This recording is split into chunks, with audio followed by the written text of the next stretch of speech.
नमस्कार, मैं संजीव चंदन। स्त्रीकाल में आपका बहुत बहुत स्वागत है। मेरे साथ हैं प्रोफेसर काली चरण स्नेही सर, आपका भी बहुत बहुत स्वागत है।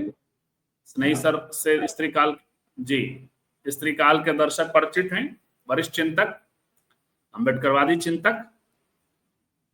आज हम लोग बातचीत करेंगे। वैसे तो डॉक्टर बाबा साहब अम्बेडकर भी पुणे पैक्ट के बाद से ही लगभग कहने लगे थे कि ये आरक्षण बहुत दिनों के लिए तो है नहीं, जो शेड्यूल कास्ट को मिला और शेड्यूल ट्राइब को मिला, बाद में ओबीसी को भी मिला। उनका मानना था कि आरक्षण आज न कल तो खत्म होगा। तो क्या वो वक्त आ गया है? ऐसा मैं इसलिए पूछ रहा हूं कि और किसी ने नहीं, चीफ जस्टिस ऑफ इंडिया, जो भारत के पहले बौद्ध और दूसरे दलित चीफ जस्टिस हैं, उनका कहना है कि जो संपन्न दलित हैं, जिनकी एक पीढ़ी आईएएस आईपीएस बन गई है या जिनकी एक पीढ़ी ने संपन्नता हासिल कर ली है, उसके लिए संसद कानून बनाकर लाए, उनके लिए क्रीमी लेयर के लिए। ओबीसी में ऑलरेडी क्रीमी लेयर है। ये उस सुप्रीम कोर्ट के चीफ जस्टिस हैं जिसने बिना किसी खास परीक्षण के 50% कैप को तोड़ते हुए जो सवर्ण कोटा है, ईडब्ल्यूएस को मैं सवर्ण कोटा कहता हूं, इकोनॉमिक वीकर सेक्शन का कोटा, उसको पास कर दिया था। तो वो सवर्ण कोटा है क्योंकि उसमें एससी एसटी ओबीसी के लोग शामिल नहीं। इसका अर्थ ये होता है कि ऑलरेडी ओबीसी में जो लगा हुआ क्रीमी लेयर है उससे ये तय हो, और वो भी 8 ही लाख का है जो 8 लाख सवर्ण कोटा में है। तो इससे ये तय होता है कि भारत में ओबीसी को कोई रिजर्वेशन नहीं मिलता है। जब ईडब्ल्यूएस के लिए, इसको ऐसे समझिए टेक्निकली, कि जब ईडब्ल्यूएस के लिए 8 लाख का कैप है, सवर्णों के लिए 8 लाख का कैप लगा करके आपने कोटा दिया है, और ओबीसी को भी 8 लाख का कैप लगा करके दिया है, तो वो भी तो ईडब्ल्यूएस में आ गए ना, क्योंकि आपने सवर्ण कोटा से तो उनको बाहर कर दिया है। तो कायदे से एज सच ओबीसी कैटेगरी खत्म हो गई है, मैं तो यही मानता हूं। लेकिन वहां चूंकि चीफ जस्टिस बैठे दलित समाज से आते हैं और बुद्धिस्ट हैं, बहुत सारे बुद्धिस्टों को बुरा लगता है ये, लेकिन क्या वो एक पृष्ठभूमि है उसके कारण, और खास करके जो बहुत सारे लोग बौद्ध नहीं हुए हैं उनके लिए प्रेरणादायी कथा है जस्टिस गवई। लेकिन उनका कहना है कि क्रीमी लेयर। तो हम आज अगले आधे घंटे 40 मिनट में प्रोफेसर स्नेही सर से पहला सवाल तो इसी को समझेंगे कि क्या वो वक्त आ गया, इतनी जल्दी? क्या हमने समानता हासिल कर ली? क्या हमारे पास कोई इंपेरेटिव डाटा है?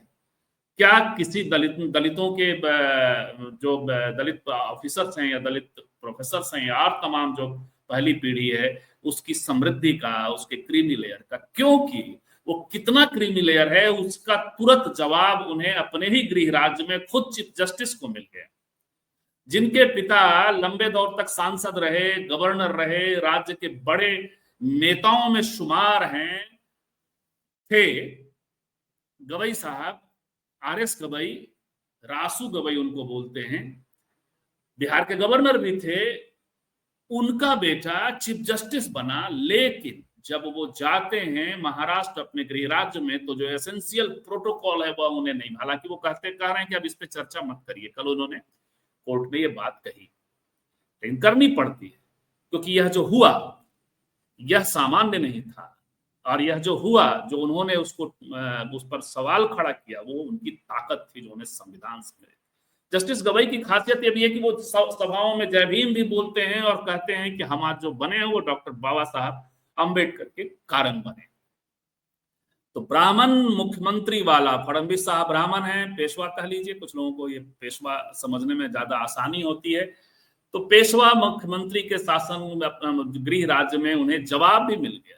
क्रीमी लेयर क्या है? क्रीमी लेयर क्या सिर्फ अर्थ से पैदा होता है, या अर्थ भी कितना, उसका कोई एम्पिरिकल डेटा है क्या आपके पास? तो ये सवाल भी लेकर हम स्नेही सर की तरफ जाएंगे। तीसरी बात, क्रीमी लेयर को समझना हो और आरक्षण अभी ही खत्म कर दिया जाए या नहीं, ऐसा मध्यवर्ग दबाव तंत्र बना कि नहीं, इसका परीक्षण करने के लिए तो सबसे क्लासिक एग्जांपल है कि एक बाबा साहब की मूर्ति आप अपने मोहल्ले में लगा लेने की कोशिश कर दीजिए। मध्य प्रदेश के जबलपुर हाई कोर्ट में, मध्य प्रदेश हाई कोर्ट के जबलपुर, उसमें पता नहीं वहां 2 बेंच है कि नहीं, या एक ही हाई कोर्ट है। ग्वालियर, ग्वालियर, ग्वालियर भी है ग्वालियर। जी। तो वहां बाबा साहब की मूर्ति लगाने का जिन चीफ जस्टिस साहब ने आदेश किया था, वहां लगाया जा रहा था, लेकिन सवर्ण वकीलों के गुट ने उसे नहीं लगने दिया। बार एसोसिएशन के और भवन निर्माण समितियों के सबके बड़ी बड़ी आपत्तियां आने लगी थी। कोशिश की गई इंस्टॉलेशन की, तो झगड़ा हो गया।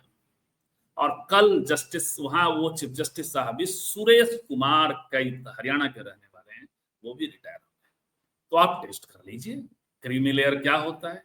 तो इन सब बातों पे बात करेंगे, लेकिन पहले वीडियो देखिए जो जस्टिस सुरेश कुमार कैत ने अपने रिटायरमेंट पे कहा। हालांकि ये बात गवई साहब भी पहले कह चुके।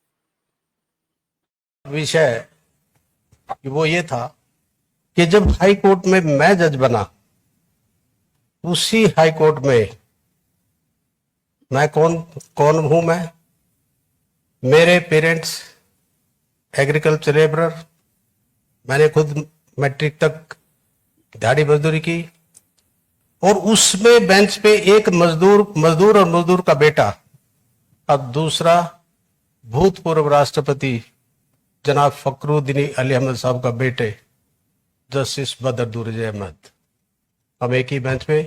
ये जो पॉसिबल हुआ सिर्फ और सिर्फ भारतीय संविधान की वजह से, written by doctor Ambedkar ji. और ऐसा ही श्रेय स्नेही सर गवई साहब भी देते हैं।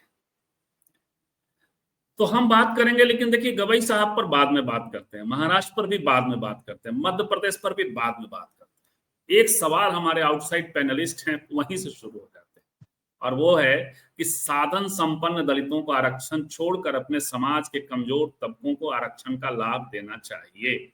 मेरा एक सवाल है, आरक्षण छोड़ना चाहिए, इस पर एक सवाल बनता है।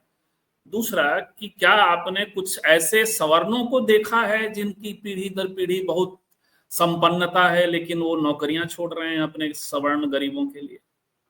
नहीं सर, अभी तो आंकड़े आ रहे हैं कि ईडब्ल्यूएस में तमाम सवर्ण गलत तरीके से पैसा जिनके पास ज्यादा है, गलत तरीके से फर्जी सर्टिफिकेट बना के नौकरियां ले रहे हैं। नहीं सर, सबसे पहले एक एक जवाब की टिप्पणी पर, फिर इन 3 विषयों पर आएंगे। जी जी, स्त्री काल के जरा हटके सभी दर्शकों को मेरा सादर जय भीम।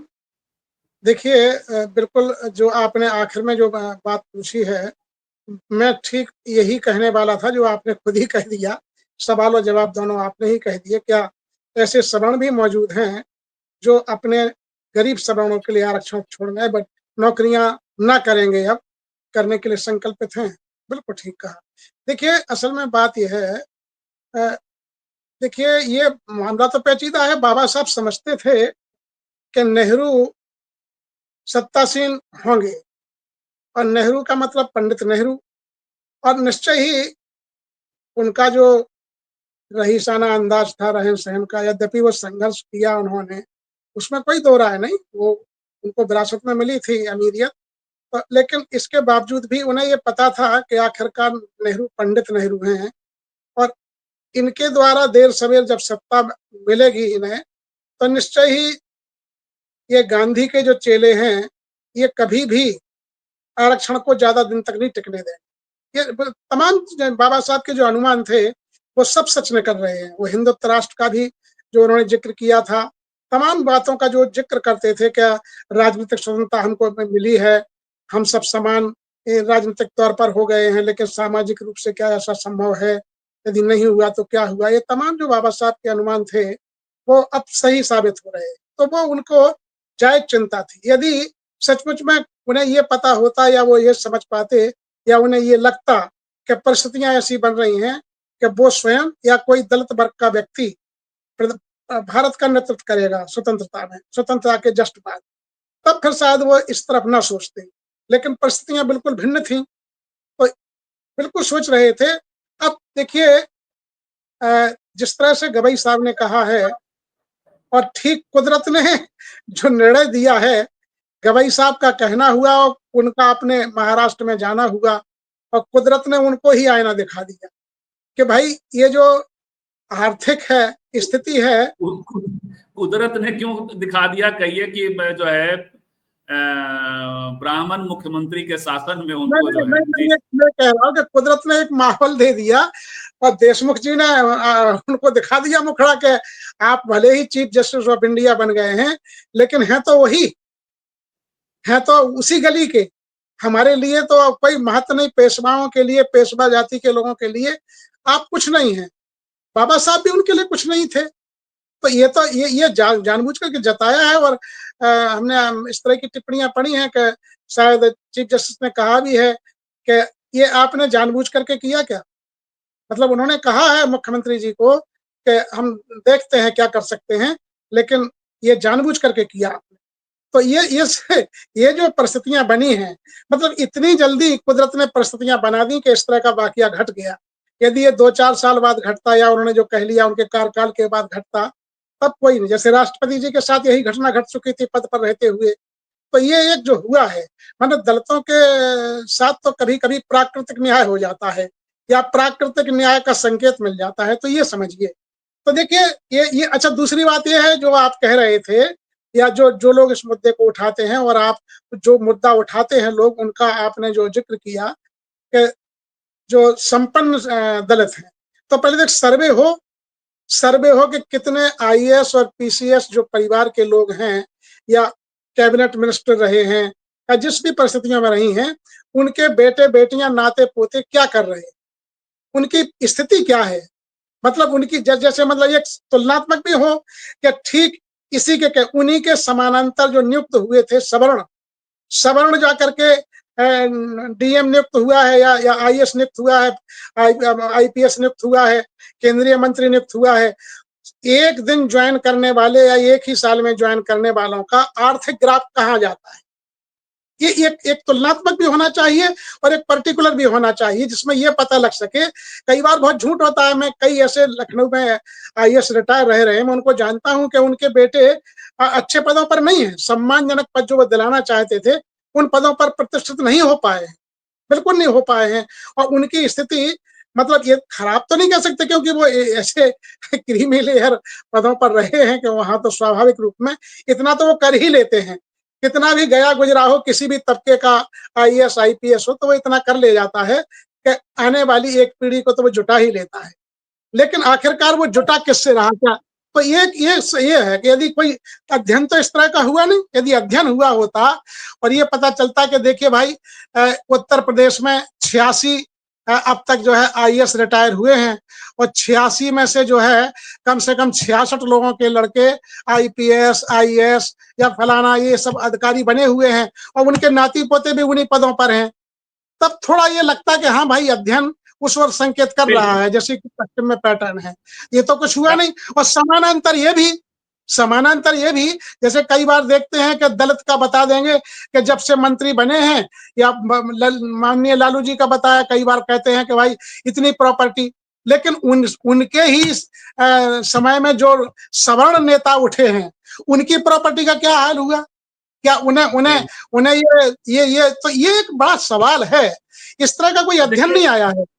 अच्छा, दूसरा ये है कि उनके साथ दिक्कत क्या, मतलब अब उनको क्या मिल रहा है। तो ये तमाम चीजें हैं, ये बेबुनियाद चीज है। बाबा साहब ने कहा भी था कि ये कोई गरीबी उन्मूलन नहीं है, ये कोई वो नहीं है, ये रोजगार उन्मूलन का सवाल नहीं है, ये सामाजिक प्रतिष्ठा का सवाल। जब तक माने राष्ट्रपति हो जाना, चीफ जस्टिस ऑफ इंडिया हो जाना, उप प्रधानमंत्री हो जाना, भारत के उप प्रधानमंत्री बाबूजी रहे जगजीवन राम जी, ये सब हो जाने के बाद भी उनकी छुई हुई मूर्ति को धुलाया जाए, है राष्ट्रपति होकर के भी जाकर के पुष्कर में वो अपने जिस तरह से शरण पूजा करते हैं उस तरह से पूजा अर्चना ना कर पाए।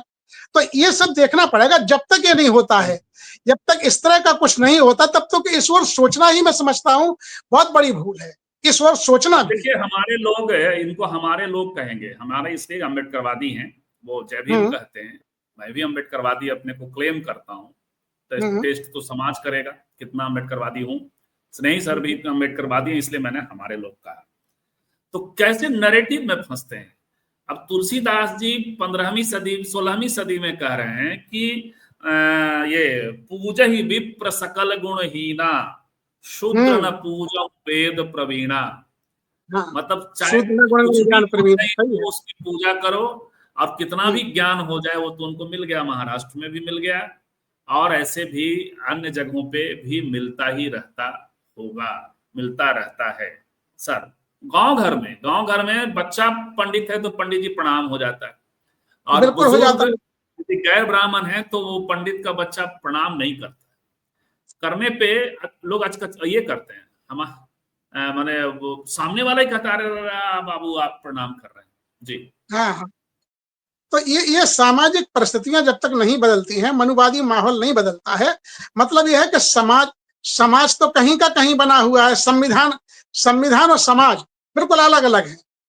किताबें और समाज संविधान भी अलग अलग है। माने हम देखें कि भारतीय जितने भी दार्शनिक हुए हैं, लगभग कुछ जैसे मनुस्मृति आदि को छोड़ दीजिए, या कुछ कट्टर ऋषि मुनियों के तथाकथित जो काल्पनिक कल्पित जो पुराण हैं उनको छोड़ दीजिए, जिसमें दलितों की निंदा, स्त्रियों की निंदा की गई है, इसके बावजूद भी बहुत सूक्ति वाक्य भरे पड़े हैं, बहुत अमृतमय वाक्य भरे पड़े हैं। लेकिन क्या समाज में ऐसा माहौल दिखा? ना तब था ना आज है। तो यही संविधान कैसे है कि संविधान में सब कुछ ठीक ठीक है, संविधान में सब कुछ बढ़िया है, हम समान हो गए हैं, हम में बंधुता है, हम में समानता है, हम जाकर के किसी से झगड़ा नहीं कर सकते, हम जो है बहुत अच्छे हैं, हम सेकुलर हैं। लेकिन क्या सचमुच में समाज सेकुलर दिख रहा है? ये बिल्कुल नहीं है। तो ये हमें देखना पड़ेगा। जब तक हिंद, आपने बिल्कुल ठीक कहा। अब देखिए, मुझे लगता है कि जो जबलपुर में, देखिए मध्य प्रदेश में जबलपुर मुख्यालय है हाई कोर्ट का, उसकी एक बेंच जो है ग्वालियर में है, खंडपीठ उसकी ग्वालियर में है। ग्वालियर का ये मसला है। मुझे लग रहा है कि कैन साहब को, मतलब मैं अभी पूरी तरह से मुझे पता नहीं चल पाया है विश्वस्त सूत्रों से, लेकिन इतना लग रहा है कि वो या तो अति पिछड़े से हैं या दलित हैं। निश्चय ही ये आदेश उनके द्वारा दिया गया है और इस कृतज्ञता में दिया गया होगा कि बाबा साहब के कारण वो हैं। तो मुझे लगता है कि उनके द्वारा जो आदेश पारित हुआ है कि मूर्ति लगाई जाए बाबा साहब की ग्वालियर खंडपीठ परिसर में, तो सवर्णों को बहुत मुश्किल गुजर गया। एक तो दलित ने दे दिया, मतलब तुम कैसे कह सकते हो? हाँ, यदि यही आदेश, जैसे हम देखते हैं कि रंजन गोगोई साहब, मतलब बताओ, वहां देखिए लगा दी मूर्ति, लग गई है सुप्रीम कोर्ट में, कोई चिड़िया भी पंख नहीं फड़फड़ाए, राष्ट्रपति वहां लोकार्पण कर आई हैं, पूरे देश में कहीं कोई हरकत ही नहीं हुई है, क्योंकि आखिरकार वो ब्राह्मण थे, उन्हें हक है। हम देखते हैं राहुल सांकृत्यायन कह रहे हैं हिंदू धर्म के लिए कि तुम्हारे धर्म की क्षय हो, तो अब ये जो क्षय हो एक ब्राह्मण कह सकता है, और उस ब्राह्मण को ब्राह्मण लोग पंडित को महापंडित कह रहे हैं। लेकिन यदि यही महाक्षय हम देखते हैं कि ललन सिंह या पेरियार जब इस तरह की बात करते हैं, ललन सिंह इस तरह की बात करते हैं, तो घर उजाड़ने की नौबत आ जाती है, अपमानित की करना पड़ता है, बहुत मुश्किल। रामस्वरूप वर्मा जो कुर्मी समाज से रहे हैं उत्तर प्रदेश में, उनको बड़ी जहालत झेलना पड़ती है।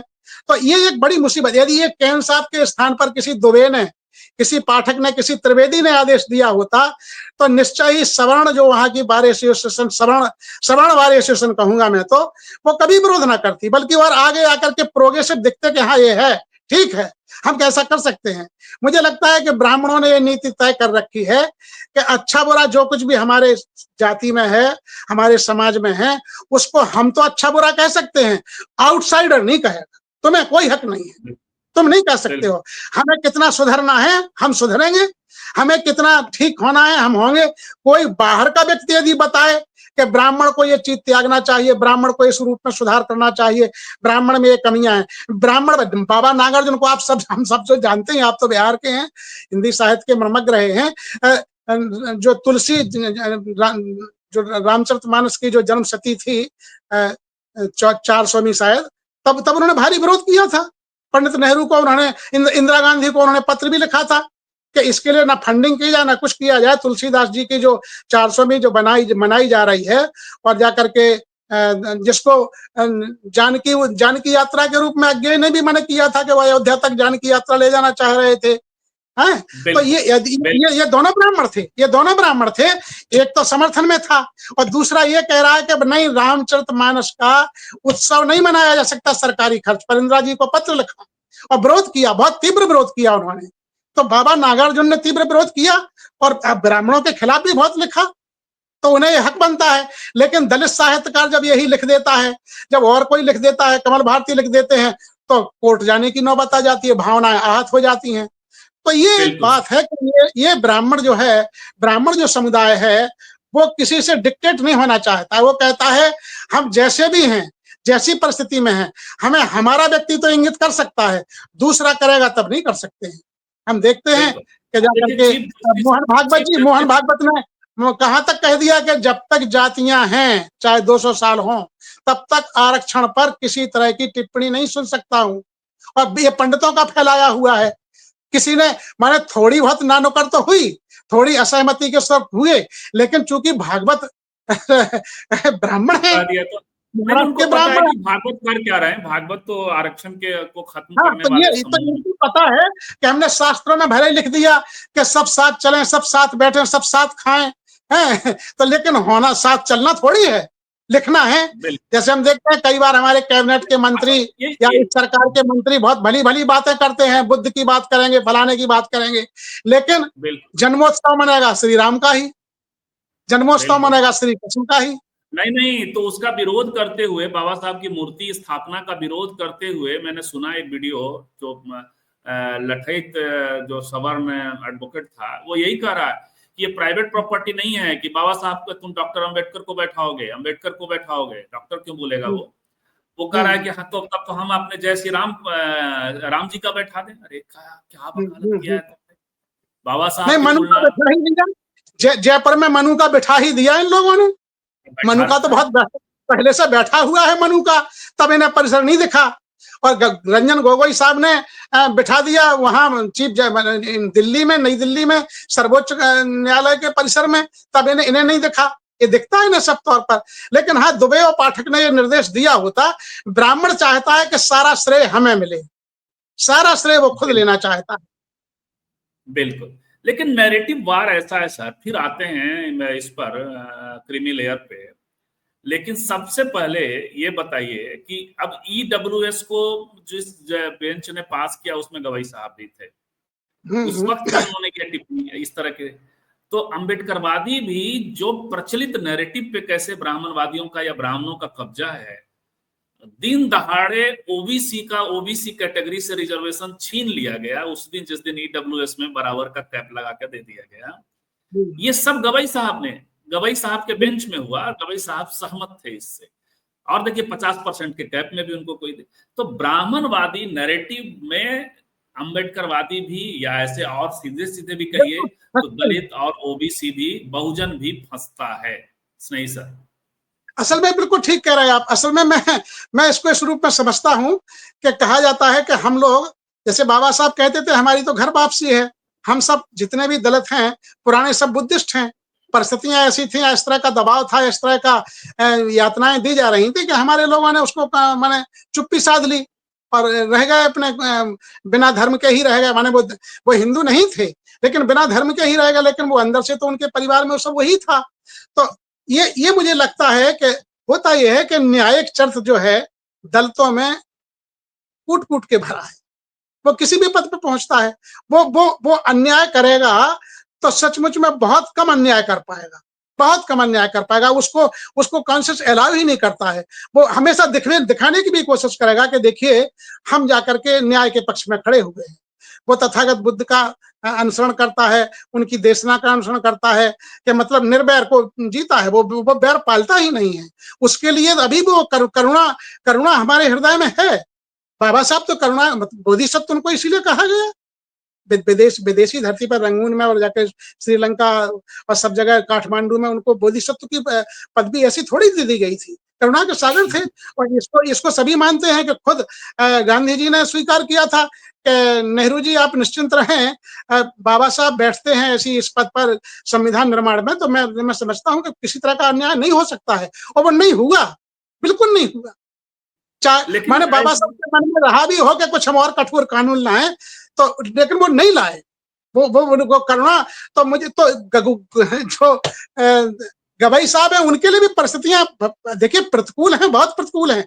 और खासकर ऐसे माहौल में जहां हिंदुत्व का नशा चढ़ करके बोल रहा हो और सारी संवैधानिक संस्थाएं एक तरह से बिल्कुल ढुलमुल हो गई हो, उनका अस्तित्व ही मतलब जो है खतरे में चला गया हो, तो उनके लिए भी ये जो इस समय का जो समय है बहुत कठिन समय है। एक उन्होंने ये भी दिखाना है, देखिए बाबा साहब के पैरामीटर से वो हटेंगे, मुझे लगता है हटेंगे नहीं, क्योंकि वो उनका एक तरह से जीवन शैली है, लेकिन हटेंगे नहीं, परिस्थितियां क्या बन रही हैं इसको भी वो देख रहे हैं। आखिरकार हैं तो मनुष्य इसी समाज से निर्मित है, और कांग्रेसी बैकग्राउंड उनकी फैमिली लेकिन एक की है। बात भाई बताइए सर, कांग्रेसी, दबाव देखिए कांग्रेसी दबाव बैकग्राउंड, नहीं नहीं मैं ये भी कह रहा हूँ कि उनकी फैमिली की ग्राउंड जो है वो कांग्रेसी बैकग्राउंड है, और बाबा साहब ने कांग्रेसियों को तो बिल्कुल माने, वहां उन्होंने माना कि वहां आपको पद तो मिल सकता है, प्रतिष्ठा कभी नहीं मिलेगी, पावर कभी नहीं मिलेगा। हम देखते रहे बाबू जगजीवन राम अंत में हताश होकर के इसलिए कांग्रेस को छोड़ना पड़ा उन्हें। तो कांग्रेस, यदि वो कांग्रेस के ना होकर के बाबा साहब के ही किसी जो तमाम जो उनका ग्रुप था, जो टूटे थे ग्रुप उनकी पार्टी के, उनमें से यदि उनका होता तब तो मैं मान सकता था कि हाँ है, लेकिन कांग्रेस के अंदर जो चला गया और कांग्रेस के अंदर शिफ्ट होकर के इसने काम कर लिया, उसका तो आप मैं समझ सकता हूं कि कांग्रेस के माहौल में रह करके व्यक्ति कहां तक समझौता परस्त हो जाता है। तो ये भी उन्हें एक विरासत में है, वो जो जो जो, जो लेकिन छन छन के आ रहा है, ये परेशानी लेकिन आएगी। लेकिन मैं मान के चलता हूं कि एक एक दबाव तंत्र में उन्होंने ये बात ये कहने लगे हैं वो, लेकिन आप एज ए जज सबसे पहले आपके पास एक तो डाटा कि कितने लोगों ने, जो आपने कहा, दूसरा बिल्कुल क्रीमी लेयर तय कैसे होगा सर? क्रीमी लेयर कल्चरल मध्यवर्ग बनने से क्या तय नहीं होगा? कितना प्रशासनिक ये है, कितना कल्चरली आपका ये बना हुआ हाँ है, बिल्कुल, कितना आप सांस्कृतिक आप सोशली बिल्कुल ठीक है। अपलिफ्टेड है? क्या एक इंडिविजुअल से क्रीमी लेयर तय होगा? वो कैसे तय होगा? और देखिए आप एक बिल्कुल ठीक बार कह रहे यदि हैं। छोड़ दिया, हाँ, बिल्कुल जिस बिल्कुल ठीक कह रहे हैं आप। जैसे देखिए हम देखते हैं कि यही हिंदू समाज, इसी हिंदू समाज के शंकराचार्य ये क्या करते हैं कि किन्नर को, हम देखते हैं किन्नर को, फिल्मी एक्टर महिलाओं को जाकर के शंकराचार्य का पद दे देते हैं, लेकिन क्या भारत के किसी आईएएस रिटायर आईपीएस को दिया गया?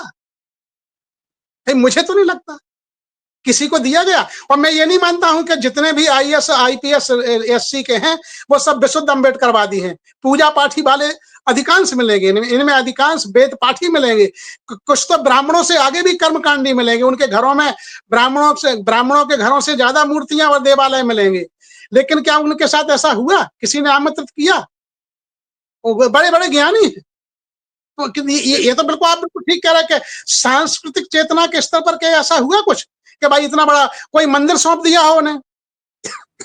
जैसे कोई इस तरह का आईएएस रिटायर हो जो हिंदी साहित्य का हो, अंग्रेजी साहित्य का हो या लिटरेरी माइंड का हो, उसको कह दिया हो कि भाई ठीक है आप तो इतने बड़े वो हैं तो हम आपको ये वाला सौंपते हैं। कोई मंदिर सौंप दिया हो, किसी गांव का ही मंदिर सौंप देते, इस काबिल समझा? इसका मतलब मुझे इस काबिल नहीं समझा गया चंदन जी। मैं आपको बताऊं, जब मैं टीचर बन के अपने गांव में पहुंचा था तो ये तय हुआ, वहां के एक यादव शिक्षक थे, गांव के ही थे, और मेरी रामचरितमानस में उस समय रुचि थी और मैं थोड़ा गा लेता था रामचरितमानस की चौपाइयां। तो उन्होंने कहा कि मंदिर, जो गांव का मंदिर है वहां पर रामचरितमानस का पाठ होता था, तो कहा रामचरितमानस का पाठ स्कूल के द्वारा होगा और कालीचरण वहां पर करेंगे। तो गांव वालों ने और मंदिर के पुजारी ने विरोध कर दिया, कहा कि नहीं बिल्कुल नहीं, कालीचरण यहाँ नहीं पढ़ा, वो स्कूल में पढ़ाने आ गया है, भले ही तुलसी को वहां पढ़ाए, लेकिन रामचरितमानस का पाठ मंदिर परिसर में वो नहीं कर सकता है, और मुझे नहीं करने दिया गया। मतलब ये हुआ कि बाद में फिर उस परिसर में, मतलब जब तक मैं वहां रहा, फिर वहां रामचरितमानस का पाठ नहीं हुआ, क्योंकि यादवों का मेरा गांव है और यादव जी ताकतवर यादव शिक्षक थे वो गांव के ही। तो उन्होंने कहा कि फिर देखते हैं कोई के कैसे पाठ करता है, और फिर 3.5 साल में मैं वहां से निकल गया।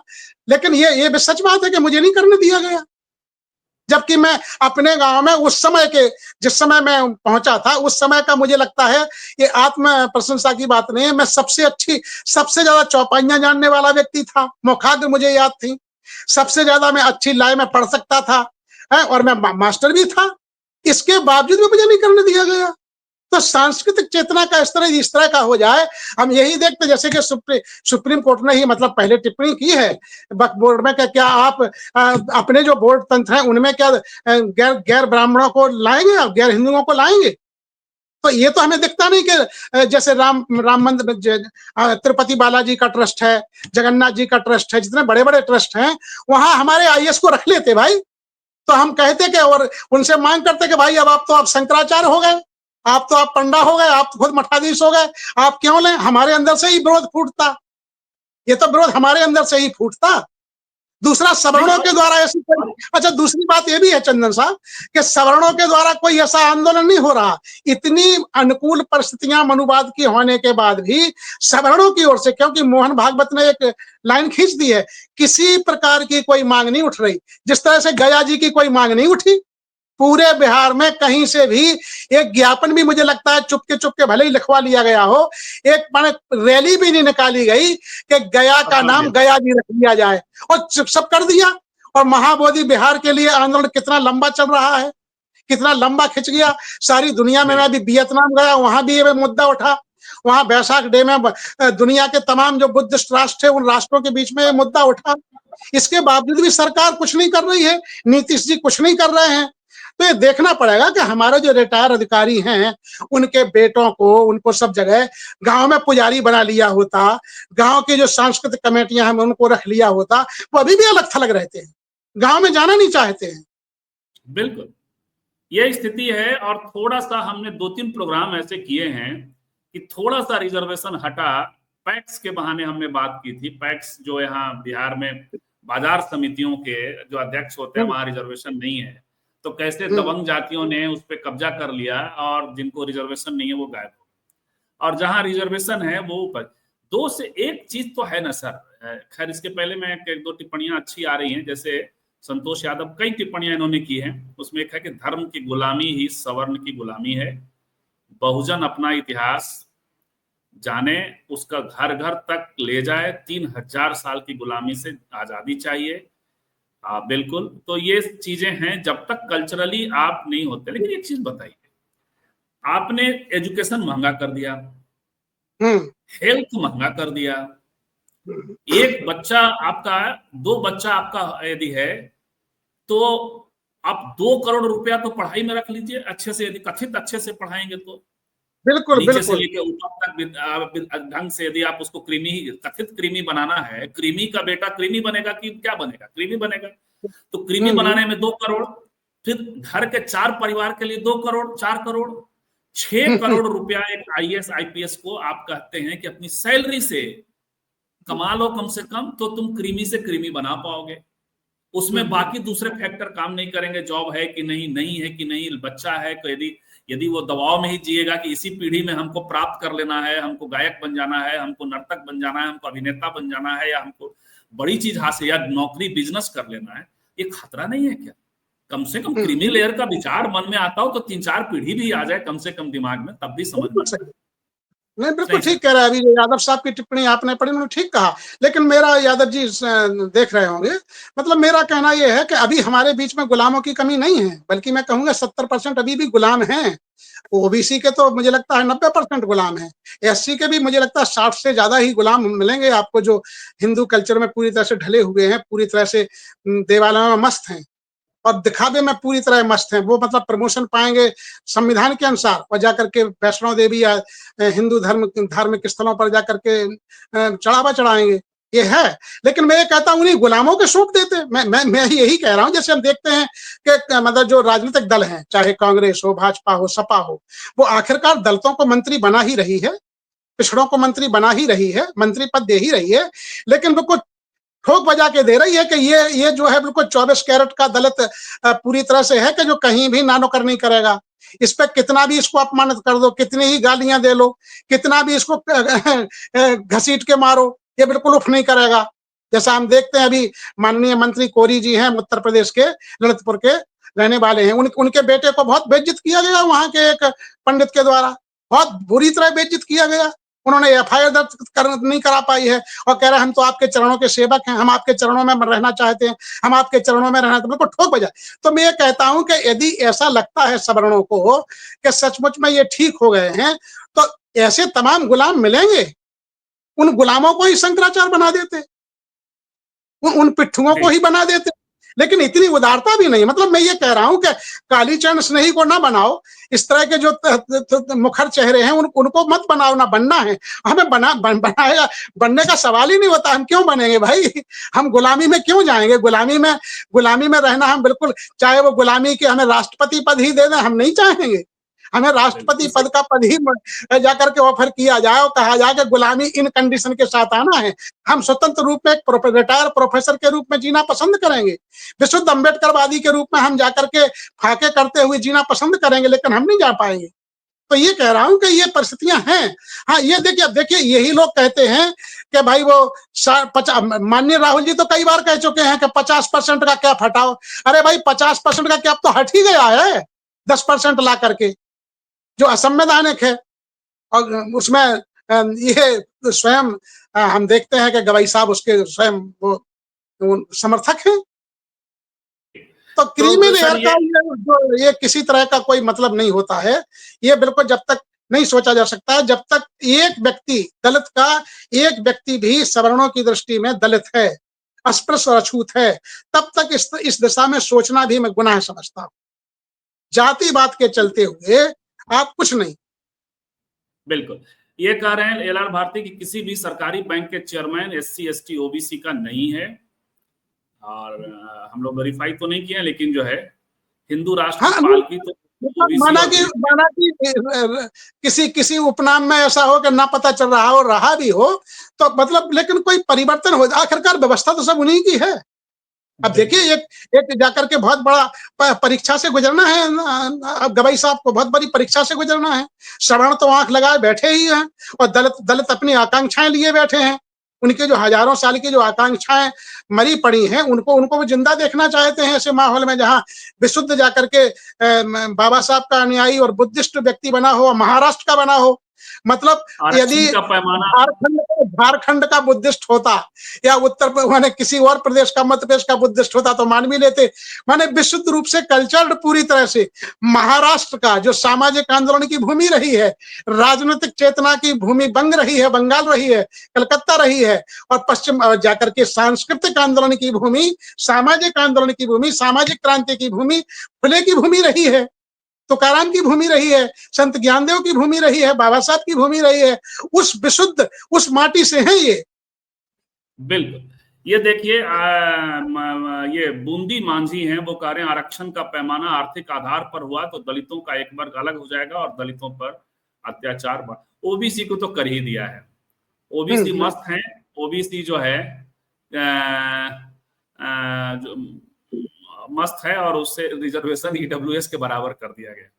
सारे केंद्रीय विश्वविद्यालयों में अध्ययन कोई कराएगा नहीं, लेकिन मैं समाज शास्त्र में जो लड़के पीएचडी कर रहे हैं, और वहां यदि गाइड एससी का मिल जाता है उन्हें, ऐसे सर्वे जरूर होना चाहिए कि इक्वल पीरियड में सवर्ण और दलित वर्ग का व्यक्ति आईएएस बनता है, आईपीएस बनता है, या पीसीएस बनता है, तो उसकी सामाजिक आर्थिक स्थिति किस किस तरह से चेंज होती है, कितने फ्लैट होते हैं, कितने क्या होते हैं। अब देखिए मजे की बात, मैं उत्तर प्रदेश में तमाम, मतलब अब मेरे आईएएस मतलब मेरे बहुत वरिष्ठ हैं, आदरणीय हैं, मैं उनको जानता हूं, लेकिन किसी ने भी विश्वविद्यालय नहीं खुलवाया, एक व्यक्ति ने भी विश्वविद्यालय नहीं खुलवाया। क्योंकि विश्वविद्यालय खोलने का मतलब ये है कि बहुत पैसा चाहिए। इसका मतलब उनके पास पैसा तो है, लेकिन इतना पैसा नहीं है। माने मैं तो ये देख रहा हूँ कॉलेज भी नहीं खुलवा पा रहे हैं, एक ढंग का कॉलेज भी नहीं खुलवा पा रहे हैं। कि कॉलेज खुलवा लिया हो तब कैसे माने कि ये बहुत क्रीमी है। दूसरा, उन्हें यह भी पता है कि दलित ने यदि यूनिवर्सिटी खोल भी ली तो दलित ही पढ़ने जाए, सवर्ण नहीं जाएंगे, वहां भी बड़ा भारी कंपटीशन है। कुछ एक आध तो ये देखना पड़ेगा कि कितने आईएएस ने जाकर के एग्रीकल्चर लैंड तो खरीदी है उन्होंने, फार्म हाउस तो बनाए हैं, लेकिन क्या विश्वविद्यालय स्थापित किए हैं, कॉलेज स्थापित किए हैं, कुछ इस तरह काम किया है, कोई पार्क इस तरह के जो, या बुद्ध विहार स्थापित किए हैं? भाई तब तो माने जाएंगे ये ठीक। माने बुद्ध विहार ही स्थापित कर लेते। बाबा साहब तो कह रहे थे कि मुझे यदि जीवन मिलता है 10 साल का, तो मैं बुद्धिस्ट के रूप में प्रचार प्रसार करते हुए अपने आप को खपा दूंगा। तो क्या हम देखते हैं कि ऐसा कर पा रहे हैं? वो नहीं खोल से बाहर आना चाहते हैं, या उनके पास संसार में पता है कि हमें अपनी कुछ उनकी इस तरह की संतानें हैं कि जो केवल उनका ही लाभ उठाना चाहते हैं, तो उनके भरण पोषण के लिए जुगाड़ करा के रखी है, और वो ज्यादा दिन चलने वाली नहीं है, और सम्मान तो मिलने का सवाल ही नहीं।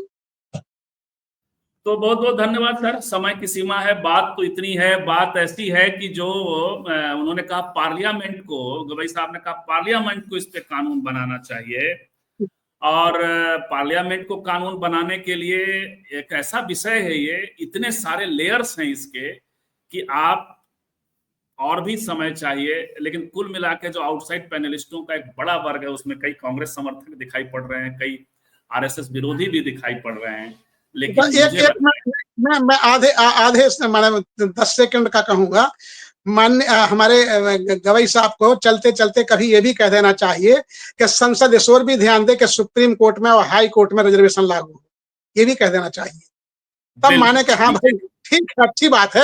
माने उन्हें चलते चलते जिस विभाग के वो हैं, जहां पर हैं, उन्हें कह देना चाहिए, क्योंकि वो देख रहे हैं परिस्थितियां किस तरह की हैं, न्याय व्यवस्था में कहाँ लोग हैं।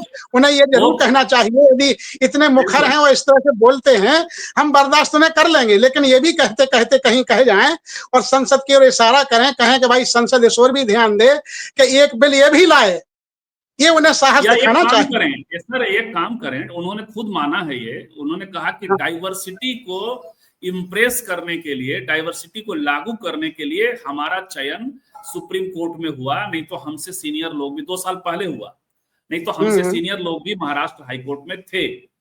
तो वो उनका खुद का स्टेटमेंट है कि डाइवर्सिटी, तो कम से कम इतना कह दें कि डाइवर्सिटी कंप्लीटली लागू हो जाए जब जुडिशियरी में, हाई कोर्ट में और सुप्रीम कोर्ट में प्रतिनिधि दिखाई दे, बिल्कुल सही बात है। अल्पसंख्यक प्रतिनिधि दिखाई दें, क्रिश्चियन दिखाई दें, सब दिखाई दें, जो आदिवासी जमातें हैं वो दिखाई दें, वो चेहरे दिखाई तो दें।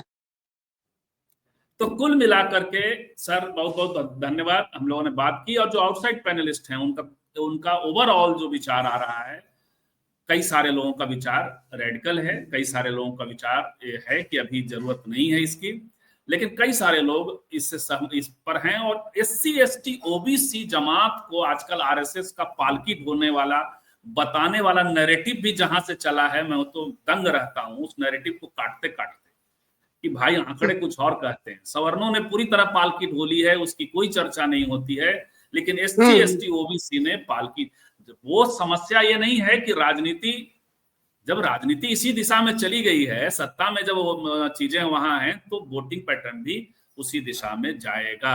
या समाज का बहुत बड़ा वर्ग है, वहां बहुत सारी चीजें, बहुत सारी हलचलें होंगी।